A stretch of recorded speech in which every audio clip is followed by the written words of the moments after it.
There is a particular kind of pain that nobody talks about. It is not the pain of heartbreak, it is not the pain of failure, it is not the pain of loss. It is the pain of standing in a crowded room, surrounded by laughter and voices and warmth, and feeling absolutely nothing. No connection, no resonance, no spark. Just the dull, heavy awareness that you are behind glass, that you can see them, but you cannot reach them. That something in the architecture of your soul was built differently, and no amount of smiling, no amount of trying, no amount of performing normalcy will ever close the gap. You have felt this. You have felt it at family gatherings, where the conversation orbits around things that mean nothing to you. You have felt it at parties where everyone seems to be operating from a script you were never given. You have felt it in friendships that looked perfect from the outside, but felt hollow from the inside, like biting into a beautiful piece of fruit and finding it empty. You have spent years wondering what is wrong with you, why you cannot just relax, why you cannot just enjoy the simple pleasures that seem to sustain everyone else. Why the things that fill their cups leave yours bone dry.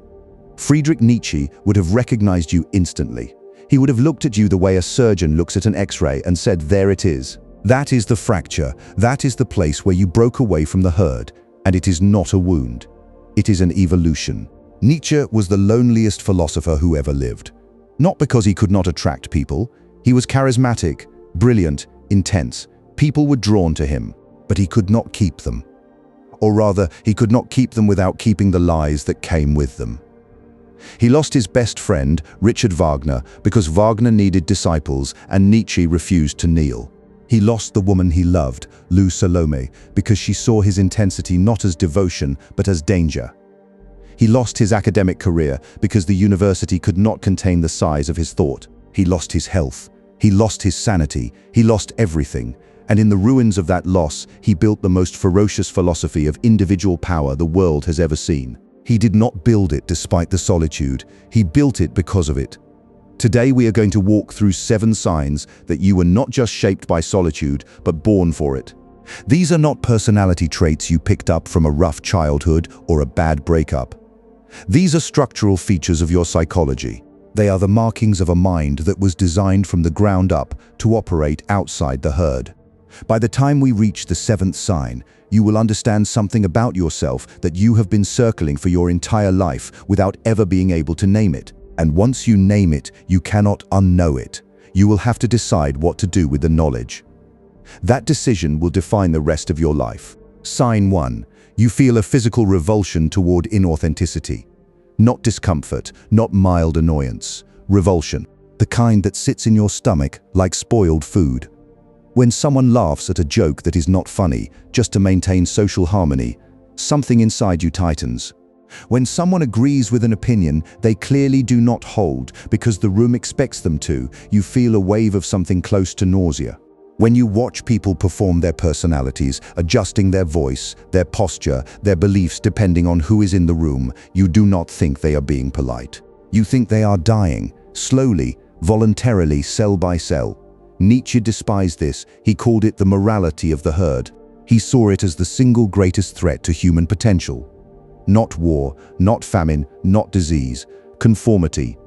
The voluntary surrender of the individual self to the collective expectation. He watched it happen in religion, in academia, in politics, in love.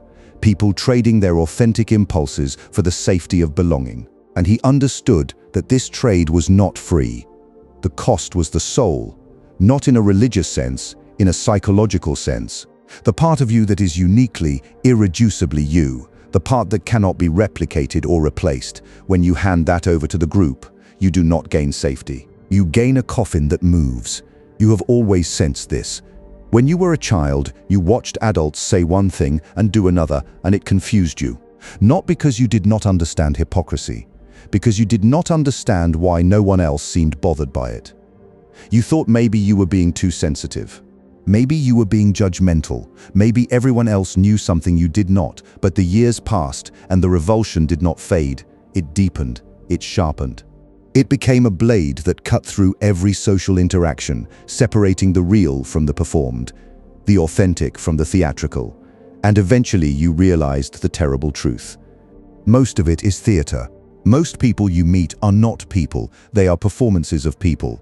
Carefully curated, socially optimized, algorithmically adjusted performances designed to maximize approval and minimize risk. And you cannot connect with a performance. You can only connect with a person.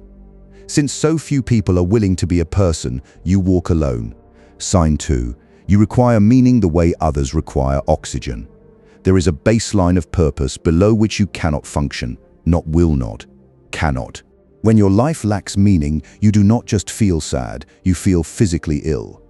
You feel a weight on your chest that no doctor can diagnose. You feel the hours pass like sand through a wound. Everything becomes grey, not depressed grey, existential grey. The grey of a life that is technically alive but spiritually flatlined. Most people do not operate this way. Most people can sustain themselves on routine, on comfort, on the small pleasures of food and entertainment and social validation. They wake up, they go to work, they come home, they watch something, they sleep, and they are fine. They are not tortured by the question. They do not lie awake at 3 a.m. asking themselves, what is the point of all this? You do. You always have. Nietzsche wrote that he who has a why to live can bear almost any how, but he understood something deeper than the quote suggests. He understood that certain people are born with a Y-shaped hole in their chest that is larger than what normal life can fill. Career success does not fill it. Relationships do not fill it. Money does not fill it. Only purpose fills it. Only the sense that your existence is aligned with something greater than comfort. Something that burns, something that demands sacrifice. Something that most people would call obsessive, and you would call the only thing keeping you alive. This need for meaning is what drives you away from people who live without it. Not because you judge them, because you cannot breathe in their atmosphere. When you sit with someone whose life is organized entirely around entertainment and consumption, you feel your energy draining out of you like water from a cracked glass. When you try to talk about the things that matter to you, the purpose, the vision, the weight of existence, they change the subject, they make a joke, they check their phone, and you realize that you are starving at a table full of food that you cannot eat. So you leave the table, you walk into the dark, and you search for something that can feed the hunger that no one else seems to have.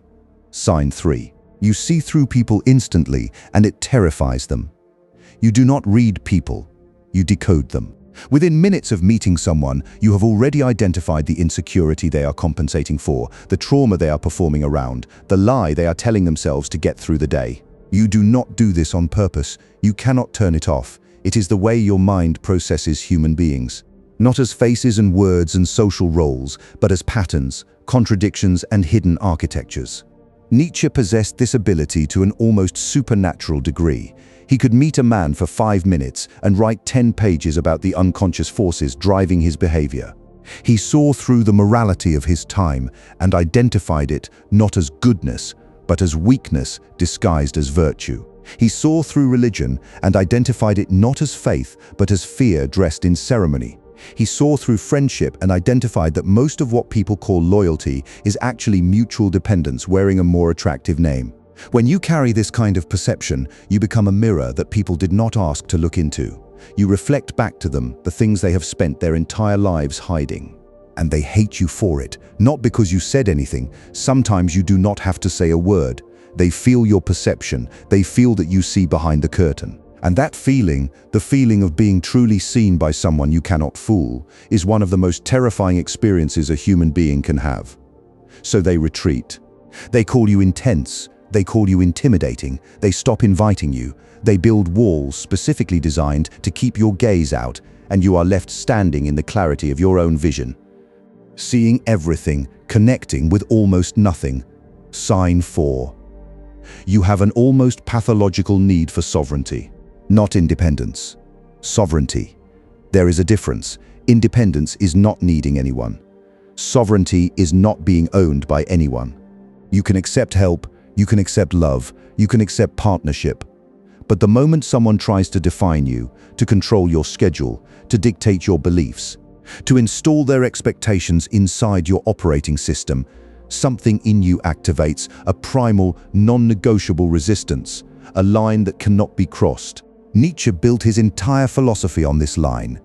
He called it the will to power, and the world misunderstood him. They thought he meant the desire to dominate others. He did not. He meant the desire to dominate yourself, to become the author of your own values, to refuse the pre-written scripts of religion, society, culture, and family, and to write your own code from scratch. This is what he meant by the Übermensch, the overman, not a tyrant, not a conqueror, a creator, a person who has looked at every inherited belief, every handed-down morality, every comfortable assumption, and asked, did I choose this, or was it chosen for me? And if it was chosen for you, you burn it, even if burning it leaves you standing in ashes with no map and no shelter. This need for sovereignty is why your friendships collapse. Because most friendships are not partnerships. They are leases. They come with terms and conditions. You must be available when I need you. You must agree with my worldview. You must validate my choices. You must not grow faster than me or in a direction that makes me uncomfortable. The moment you violate the lease, the friendship is revoked. And you violate it constantly. Not because you are selfish, but because you cannot sign a contract that requires you to shrink. You have tried. You have forced yourself into the mold. You have agreed when you disagreed. You have stayed when you wanted to leave. You have dimmed yourself to keep the peace. And every single time it felt like swallowing glass. So you stopped swallowing. Sign 5. You are haunted by a version of yourself you have not yet become. This is the sign that separates the merely introverted from the truly called. There is a figure in your mind, a silhouette. A version of you that you can almost see but cannot quite touch. It is not a fantasy. It is not a daydream. It is a gravitational pull. A sense that you are being drawn towards something specific, something enormous. Something that does not yet exist in the world but is supposed to. And you are supposed to build it. Nietzsche described this as the eternal recurrence.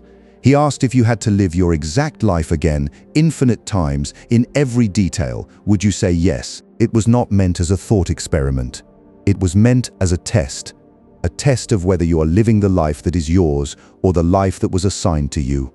If the thought of repeating your current existence fills you with horror, you are living someone else's story. If it fills you with fire, you are on the right path. You are haunted because you know somewhere beneath the noise and the doubt and the daily grind that you are not on the right path yet. Not fully, you are close. You can feel it like heat from a fire in the next room. But something is in the way.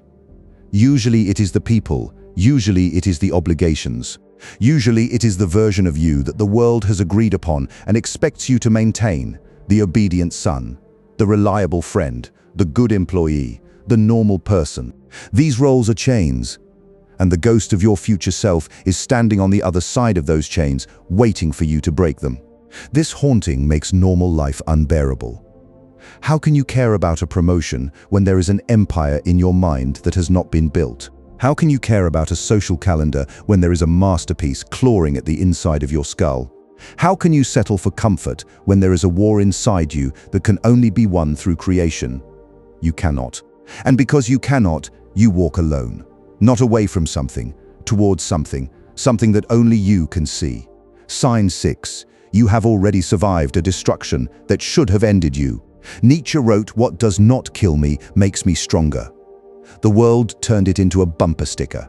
They stripped it of its weight. They used it to describe minor inconveniences, bad breakups, lost jobs, gym soreness. That is not what he meant. He meant annihilation. He meant the kind of suffering that does not just test you, but dismantles you entirely. The kind that takes everything you thought you were and reduces it to rubble. And from that rubble, if you have the will, you build something new, something harder, something that could not have existed without the destruction. You have been through this, maybe not once, maybe several times. You have been betrayed by someone you would have died for. You have lost something so central to your identity that when it was gone, you did not recognize yourself in the mirror. You have sat on the floor of your life at some point, literally or figuratively, and wondered if there was any reason to stand up again. And then you stood up. Not because you felt strong, because something in you refused to stay down, something older than your pain, something that does not care about your feelings. A drive that is not optimistic or hopeful, but simply relentless. You did not overcome the destruction. You metabolized it. You turned it into fuel. You turned it into the very thing that makes you dangerous now. The people around you do not know this. They see the calm exterior. They see the quiet confidence. They do not see the graveyard underneath. They do not see the old versions of you that are buried beneath your feet, each one a person who died so that this version could live. This is why you cannot connect with people who have never been broken. Not because you're bitter, because you speak a different language, the language of someone who has seen the bottom. And that language has no translation for someone who has only ever lived on the surface. Sign 7. You have stopped asking for permission to exist. This is the final sign, the one that seals it, the one that confirms beyond all doubt that you were born for the solitary path. At some point in your life, and you may not have even noticed when it happened, you stopped. You stopped asking if your thoughts were acceptable. You stopped checking if your ambitions were appropriate. You stopped scanning the room to see if it was safe to be yourself. You just were. Not loudly, not defiantly, quietly, like a fact, like gravity, like something that does not need consensus to operate. Nietzsche called this amor fati, the love of fate, not acceptance, love. Loving every scar, every failure, every exile, every cold night, spent alone with nothing but your own mind for company. Loving it because it made you this. Not despite the pain, but through it. You stopped arguing with your own nature. You stopped trying to be the version of yourself that would make others comfortable. You stopped apologizing for the size of your mind, the weight of your presence, the depth of your solitude. And something strange happened. The loneliness did not disappear, but it changed shape. It stopped feeling like a punishment and started feeling like a clearing. A space that had been emptied so that something new could grow. Not a new social circle, not a new group of friends, a new relationship with yourself. One built not on the need for external validation, but on the granite certainty that you are exactly what you're supposed to be, even if what you're supposed to be is alone. Nietzsche died in a state of mental collapse. The world has debated for a century whether it was syphilis or a brain tumor or the sheer weight of carrying a mind that the century was not ready for. But before the collapse, in his final lucid years, he wrote with a fire that has not dimmed in over 100 years. He wrote Ecce Homo, a book whose title means Behold the Man. In it, he looked at his own life with total clarity, every loss, every betrayal, every moment of isolation. And he did not flinch, he did not apologize. He said, "This is what I am. And what I am is enough." You are sitting where Nietzsche sat, not in the madness, in the clarity that comes just before the world tries to crush you for refusing to be ordinary. You are sitting in the quiet space between who you were and who you are becoming. The herd is behind you, the unknown is ahead. And there is no map for where you are going because no one has been there yet. That is the point, that is the privilege. That is the terrifying, sacred, irreversible gift of being born to walk alone. You are not broken. You are not antisocial. You are not defective. You are early. You arrived at a place that most people will never reach. And the emptiness you feel is not the absence of connection. It is the presence of space. Space for the life you are about to build. Space for the mind you are about to unleash. Space for the person you are about to become who cannot exist inside the confines of the ordinary world. Do not fill that space with noise. Do not fill it with people who do not deserve it. Do not fill it with distractions designed to make you forget why you are here. Guard it, honor it, build in it. Nietzsche once wrote that the individual has always had to struggle to keep from being overwhelmed by the tribe. And if you try it, you will often be lonely and sometimes frightened. But no price is too high to pay for the privilege of owning yourself. You own yourself. That is why you walk alone, not because no one wants you, because you refuse to be rented. If you are still here, if these words did not just pass through you but landed somewhere deep, then you know this channel is not background noise. This is the frequency you have been searching for. Subscribe. Not for me, for the version of you that is watching from the future, waiting for you to stop hesitating and start becoming. The next video goes where most creators will not dare. Be here for it. Stay sharp, stay alone, stay dangerous.